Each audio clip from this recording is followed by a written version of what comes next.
Hi guys, welcome back to another new vlog. Matter ఏంటంటే రేపు మాకు మిడ్ ఎగ్జామ్ ఉందన్నమాట. సో మేమైతే అంటే మా ప్రిపరేషన్ ఎలా జరుగుతుందో చూడండి. సో ఇది నా ప్రిపరేషన్ అనమాట. సో ఎగ్జామ్ అయితే రేపు ఉంది.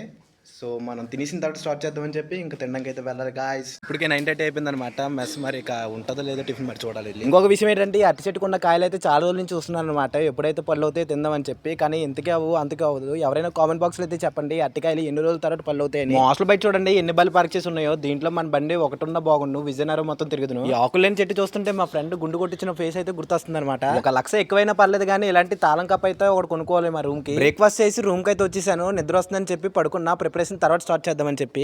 A few moments later. So అలా కాసేపు పడుకున్నాకైతే మేము బయటకైతే వచ్చామన్నమాట చిన్న పని మీద. మరో 2 నెలల్లో దివాళీ వచ్చేస్తుంది అనమాట. సో మీకు ఎవరికైనా క్రాకర్స్ కావాలంటే ఇక్కడ విజయనగరంకి వచ్చి కొనుక్కోండి. హోల్సేల్ లో తక్కువ రేటుకి దొరుకుద్ది. సో పని మీద వచ్చామన్నాను కదా, ఇదే పని అనమాట. సో ఈ పని చూసుకుని అయితే తిరిగి వెళ్ళిపోవాలి. వచ్చిన పని కంప్లీట్ అయిపోయిందని చెప్పి త్వరగా అయితే బయటకు వచ్చేసా వెళ్ళిపోదామని చెప్పి. తీరా బయటకు వచ్చాక చూస్తే వర్షం అయితే ఫుల్ గా కుమ్మేస్తుంది అనమాట. దీన్ని బట్టి అర్థమైంది ఏంటంటే వచ్చిన పని అయిపోతే సరిపోద్దు, బయట వాతావరణం కూడా మనకు అనుకూలంగా ఉండాలి. వర్షం పడి క్లైమేట్ చల్లగా అయిందని చెప్పి వేడివేడిగా అయితే చికెన్ సూప్ కొనుక్కున్నాం. లాస్ట్ రూమ్ కి అయితే వచ్చేసాం. ఈ రోజుకి అయితే ఇంతే. మరి ఎగ్జామ్ ప్రిపరేషన్ కూడా కంప్లీట్ అయిపోయింది అనమాట. మరి నెక్స్ట్ వీడియోలో అయితే కలుద్దాం. ఫాలో చేసి లైక్ చేసుకోండి. Bye bye.